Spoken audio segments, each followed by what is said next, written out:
Guys, what's up? What's going on out there today? Yeah, it is Brent Abel here, webdentist.com. I'm going to start about a minute early just to kind of do two things. We'll do a little sound check. So we'll do a sound check in terms of let me know in the comments area that you can hear my voice, yay or nay. Of course, if you can't hear it, you wouldn't know what I'm saying. But if you can hear me, let me know. That would be cool. And then number two is let me know where you are today. We've got some folks logging on and down in the comments area. Certainly, if you're on YouTube, I think you can leave a comment. But those two things would be helpful. Number one, that the sound check is good. You can hear me. You can hear my voice loud and clear. And then number two, let me know where you are today. Right down there in the comments area. Always love to see that. We're going to get started here in just, I don't know, about 30 seconds, right? I've got 11 o'clock a.m. Pacific time zone. And today we're working on, if you're really interested. Thanks, Jim. Kona, Hawaii. Beautiful. I guess, Jimmy, that's what, 8 a.m. over there this morning? That's a reasonable hour.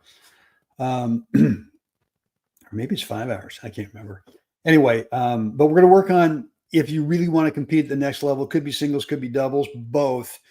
I got 7 non-negotiables for you. And really the first thing that we got to do is we got to learn how to compete at that upper level. I think too often coaches get a little hypey and they say, well, here's how to win at the next level. That's just not a reality. Eventually, yes, but first of all, you got to learn how to compete up there. So we're going to go ahead and get started here. Hey, Sarah, thank you. Thanks for checking in, guys. Again, we're going to start here in literally just a less than a minute. Let me know where you are today. That would be cool. Down below in the comments area, let me know, and we will get started shortly. Let me switch to this right here. And let's get rolling. Let's get going. So, look, if you've got a question, and this is going to be a keynote presentation I'm going to go through. Got about 20 slides we're going to go through, try to get this done within 30 minutes. And throughout the presentation, go ahead. If you got a question or a comment, for sure, leave it in the comments area. And I will get to you. All right, well, here we go, guys. 7 non-negotiables for competing at the next level. And this is, like I said before, this is where we have to start. There's no one that can tell you, here's how to win at the next level if you've never really kind of explored what that level is and then actually competed up there and gone through the learning process. So the real reason we don't compete well and win versus the next skill level, wherever you currently are, is our perception is that the next level up means that we got to bring more power, right? We've got to hit the ball better than what we normally do. And typically that sort of gets thought of as, well, let's just bring in more power and make this tougher for the opponent. So we need to hit bigger. We need to play keep away. We don't want that opponent to touch the ball over there, right? Because we kind of think that if they have an opportunity to touch the ball, a better player, bad things are about to happen. And so we end up trying to end the points too early. And that was my perception for way too long. I mean, I played these top guys in my age group, years and years ago. I played these top guys pretty close, but always felt I needed to play differently than my normal game, especially at the end of matches, right? And so I just felt, like I said, I had to hit bigger first serves, bigger returns to serve, play closer to the lines, and take more risks. And the end result was simply, I just forced myself into too many unforced errors. Really frustrating. No, I wasn't forcing them to compete. I was the one contributing to them winning way more than they were actually taking charge of the point. And so the bottom line is I just didn't trust that I would find a way to win points if I actually stayed in the point and waited for a really fat, chubby, juicy opportunity to be offensive. And so look, here's what I've discovered over the years, not only in my game, but also with students and their players. The truth is, the next level up from where you are right now is simply this: upping our current shot making consistency. It really has nothing to do with doing a deep dive on swing tech, on tactics and strategy. It really has to be, it really has to do with whoever you are right now, just being a much, much more consistent shot maker. We don't need to hit bigger. We don't need to play keep away from that opponent, and we can allow them to touch the ball and contribute to us winning points, games, sets, and matches. So the next level up, the formula really is currently whoever you are at. I don't care what level you're at. You could be a 2-5, you could be a 3-5, you could be a 4-5 or higher. Whatever that is, times more consistency. And when we play someone our own skill level, our own, we tend to make some unforced errors, right? Well, then the perception is when we're playing up the next skill level is we make a whole lot more unforced errors. And all we got to do is mentally find a way to not think that we got to pull the trigger often in the point. We got to hit bigger serves. We got to hit bigger returns. You don't need to do that. You just need to take your current skill level and just be way more consistent. So, shot making consistency is the key to being able to compete at that next level. Here's what I eventually figured out to compete and win versus that next level. And I've got 7 habits. I've called them non-negotiables. Some are on court, some are off court, but they are habits that you've got to be able to build, to be able to explore, compete, and eventually win at that next level. The reality with tennis and habits is this: we're constantly building and reinforcing either good habits or bad habits. We actually have the free will to choose if we're going to build, good and or bad habits. So here's the first habit that we got to build, and it's mental. And that is, you've got to trust your initial shot choice, right? Whatever that is. I mean, too often what happens, especially when we're playing and we're playing against someone who's at that next skill level, is we kind of go through, this sub menu of our initial shot choice. We're not sure, because we're not sure if it's going to be good enough, if it's going to be big enough, if it's going to be, keeping away enough. And if you start to trust whatever comes into your brain, whatever instinctive shot choice comes into your brain, that creates shot choice clarity, not only in terms of the target, but also in terms of swing technique as well. And like I just said, when you trust your initial shot choice, you eliminate that sub-menu of shot choices, which causes a lot of self-doubt with what you're about to do. Your initial shot choice doesn't come with a result, meaning that when we're competing and we're playing someone who's better than we are, that we think, well, I got to hit this ball in a way that maybe it doesn't come back, so maybe I win the point, right? That's a result, right? We're looking to, we're thinking that we've got to win the point in terms of result, and we do not have to do that. Building habit number 2 is physical.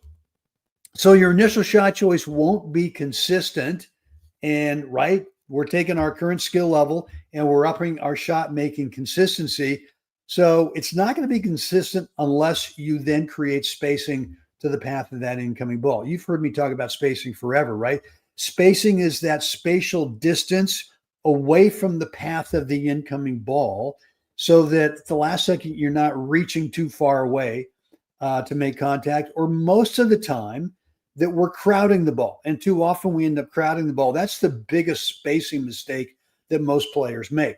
So once you get that initial shot choice, then you've got to make sure that you got the right spacing, the right spatial distance away from the path of the incoming ball, so that you don't have to kind of, be goofy with swing tech. You get to use your standard swing technique, which is going to make you a consistent shot maker, right? So consistent spacing is the number one key to becoming a consistent shot maker. Building habit number 3, physical. As you're creating that ideal spacing with your feet, you've already fully turned sideways, right? And prepped your racket. What we're not doing is we're not turning sideways and prepping the racket at the same speed of the incoming ball. I see this all the time, right? Players see a forehand, and if it's a slower ball coming into them, they are slowly turning at the same exact speed the ball's coming in. And if the turning is not perfect, then what happens? You can be late, you can be early, or whatever. But you got to make sure that you are turning instantly, no matter what the speed of the incoming ball is, so that you are prepping in a way that you feel like you're waiting for the incoming ball. All right, you got to build habit number 4, which is mental. Your initial shot choice target is an imaginary spot above the white line, which is that spot on the net, right? It's not a spot on the other side of the net. When you start thinking about when you go out in the backboard, and there's a painted line on the backboard, and all we ever think about when we're hitting forehands and backhands in the back on the backboard, all we're ever thinking about, I just want to hit the ball above the white line. That's a really tangible target, a spot above the white line. Unfortunately, what happens when we think about a spot on the other side of the court, especially with ground strokes and our serves, we're looking through the net at our target, right? We're looking through the thing that we're trying to avoid. It's kind of a mind screw up a little bit. So, and I got this from Dennis Ralston way back in the day. And I'll never forget when I was playing some serve and volley practice. He was coaching, came in behind the serve, hit what I thought felt like a great volley cross court to the open court. I hit the ball against the net. And he says, what was your target?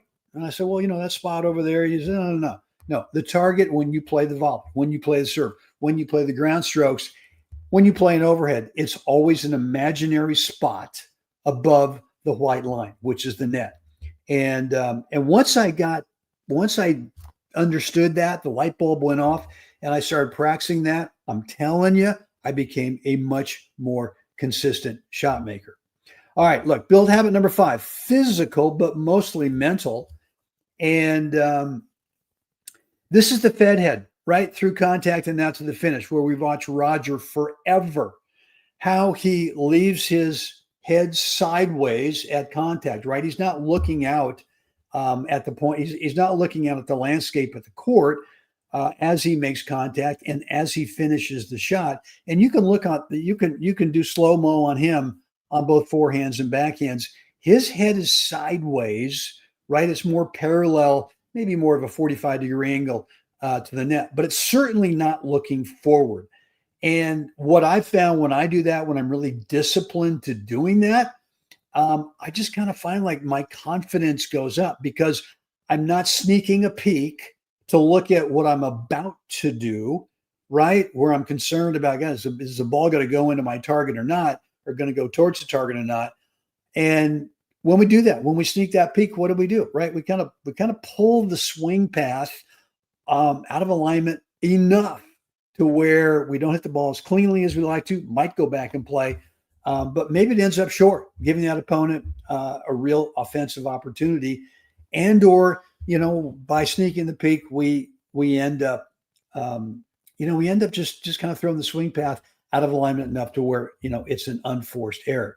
So this is an easy practice thing where you go out, you drop some balls, forehands, you drop some balls in the backhand, and you feel, without looking at the result that you've just hit, what's the direction, right? What's the height over the top of the net? What's the trajectory, right? Is it got some shape to it? Is it flat? Is it linear? Whatever it is, you can feel that. And the more you start to feel that, the more confidence you're going to be, that you're going to build, and you're going to become a much more consistent shot maker. And peaking just too early disrupts your swing path and creates a ton of doubt. And like I said, this is definitely a buildable habit. You can take a bag of balls out in the court. You can do this on your own. I do it every time I go out to play either a practice session or a match where we're doing short court, or even, from the baseline. This is the one thing that I reinforce over and over and over again, is the Fed head, where I feel like I'm just not sneaking.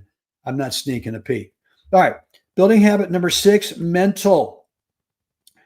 This is enormous, right? If you're going to compete, and eventually win at that next skill level, you've got to be able to have a between points routine that helps you minimize anxiety, control your emotions, and gives you clarity for how to start the next point, right? I mean, for me, and if you've been with me for a while, it's a 4 parts between points system. And you got to think of it this way too, is that points last typically, well, we know that 70% plus on average in every match, especially in singles, is 4 shots or less. There's a serve, there's a return, the server hits a ball, and the returner hits a ball. And that's it. 70% plus points are 4 shots or less. And so how long does that take? I mean, does that take 8 seconds, maybe 7 seconds to play 4 shots? And so by the rules, we've got 25 seconds. And so 80% of the match on average is spent between points and on side changes. And if you don't manage that 80% well, then what happens is the 20% of the match where you're actually playing points, you tend to be all over the map, right? You tend to some points you play well and the next you don't. So you have what I call a very wide skill level range. And so you got to manage this 80% of the match, the between points time, the side change with my between points routine. You can customize it to do whatever you want. I got mine originally back in the day from Jim Lohr, the great mental coach, and I customized it for myself. And I'm telling you, I make sure now when I'm playing tournaments that if it's like the first round of a tournament where, and I don't mean this disrespectfully, but if I know I'm going to beat this guy, 100 out of 100 times, I'm not going to get sloppy. I'm not, between points. I'm going to make sure that I discipline myself between points with this BPR. And so when you do this, what it tends to do is when you manage it well, you tend to play at the very top of whatever your current skill level is right now. You tend to consistently play there. And this is so big. Once you're there consistently, you build this confidence, and that's when you can really start to explore what that next up skill level is. So if you don't have my between points routine, it's a free little course. I can get it to you. All you do is shoot me an email, brent@webtennis.com, and I will get it to you. So that is habit number 6. Here we go. Habit number 7. And that is you got to change your self-identity as a player, right? So this was kind of big for me. Forever, I used to assume I was an A- player in my age group. Didn't matter what age group I was in. I always considered certain guys that they were just the A+ guys. I wasn't in that group. I mean, yeah, I could play them close, but never really believed in the match that I was an A+ guy. And so eventually I got a hold of this book, The Confident Mind by Dr. Nate Zinsser, and that completely changed it for me. And it's been relatively recent that I've really changed my self-identity as a player. And it, to me, it's really all about, I started reading an affirmation 3 times a day, short little, maybe a 30-second deal where I just continued to pump into my noggin, into my self-conscious that I was one that, I am an A+ player in my age group. Now, so it doesn't always work out. You're going to win every time you play a match. Of course not. But it gives you a better chance to explore what that next level is, to compete at that next level, and then be able to win at that next level as well. So if you've not picked up The Confident Mind by Dr. Nate Zinsser, it's a must. It's got to be at the top of your reading list. Just go to Amazon and find it and read it. And I'm telling you, it's spectacular. Completely changed who I am as a player. And, back in I started this affirmation stuff in 2022. I went 14 months after I'd been in the affirmation thing for, a couple months. 14 months later, won 10 national titles, 10 more in singles and doubles, along with a world doubles title with Brian Chaney in Mallorca. And that was in 2023. And there's no other way to explain it than this habit right here, changing your self identity, who you are as a player. And there you go. Look, I've got a couple of bonus habits here for you. And the first one is you got to get out of your comfy confines. You got to stop playing with the same guy on the same day of the week at the same time, typically on the same court of your home facility, whether it's a private facility or public facility. You've got to get out there and get your butt beat weekly by someone who's at that next level. You know, most of the guys that I go out there and who I know that it's going to be rare if I ever win a set once a week against these guys, 9 out of 10 are more than happy to practice, against someone who's half a skill level or a level lower. Meaning that don't be shy. Don't be shy calling up someone, could be singles, could be doubles, and just saying, hey, look, can I get out in the court with you? Can we play a set or two, whatever? If you want to practice, if you want to do some drills, I'm fine doing that too. But you got to get out of your comfy confines if you're really going to explore that next level. And I always say to them, if it's not someone at my club, then I'm going to call the guy up and say, look, I'm more than happy to come over there. I'll do it on your time, whatever day of the week works best for you, whatever time. I'll bring the balls, whatever. And you're going to find plenty of guys, plenty of players who will be happy to do that for you. So, and I just do it more just because I want to desensitize myself to that skill level, right? And eventually you will. Eventually you'll go, God dang it, I don't need to miss this shot. The ball the guy's giving me is not that great, not that huge. It's just my perception that this guy's better, that I need to do more. All you need to do is to go back to what we first talked about, is just make a boatload fewer errors. And you're going to find that you are competitive at that next skill level. So this is a big one for me. I used to think about this in terms of what I wanted to do with my game. I used to coach it.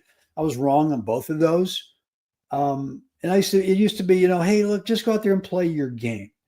And unfortunately, especially with that next level up, let's say your forehand is a big monster at your current level. But then when you go up to the next level and you find out that, I'm playing my game, but my forehand, this guy's forehand over there is better. I'm feeding the beast over there. And so really what it gets into is being more probing, to where you discover what's their number one best shot pattern, right? If it's their big forehand, okay, then I'm just not going to give it to them, right?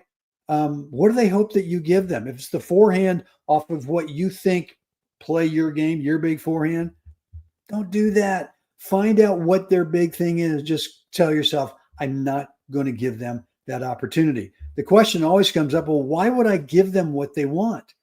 And we shouldn't, right? They might be average at something else. They might even have a weakness. Who knows? But you're not going to find until you're probe.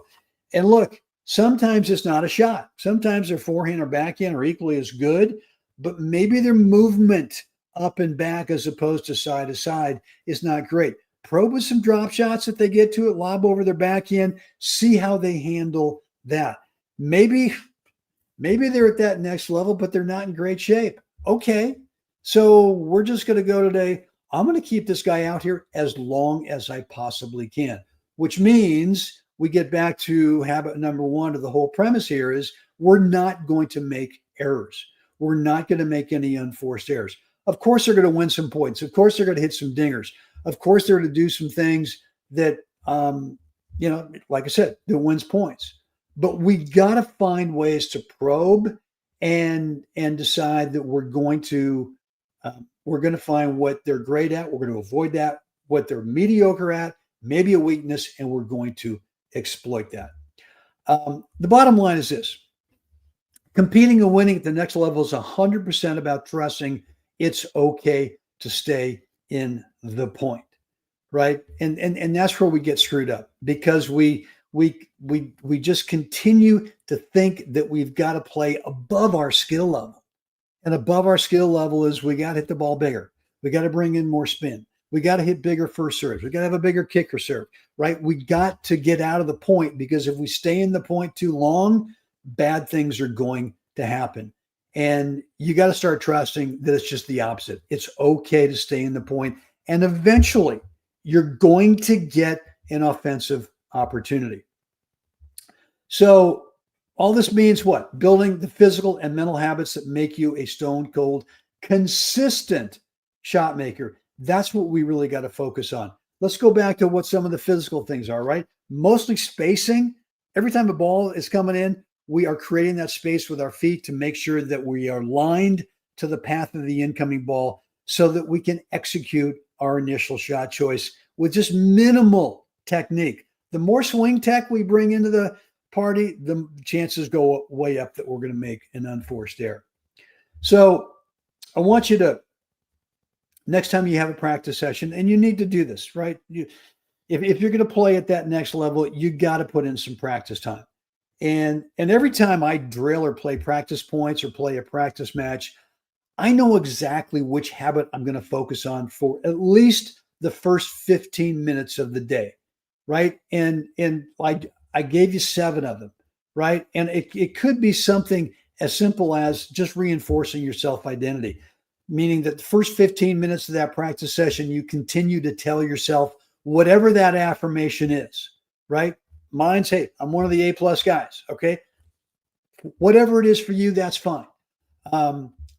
But whatever habit you decide is the one of the 7 that you're going to do for the first 15 minutes, don't get bored with it. If you're doing it great or you're not doing it great, don't get bored with it and decide, hey, I'm going to go do something else. I always have a secondary habit lined up because maybe after 15 minutes, I'm feeling good. Maybe I want to do something else. There are many practice sessions where that habit that I brought out to the court for the practice session for the first 15 minutes, man, I just keep reinforcing it for the whole 90 minutes or however long that is for the practice session.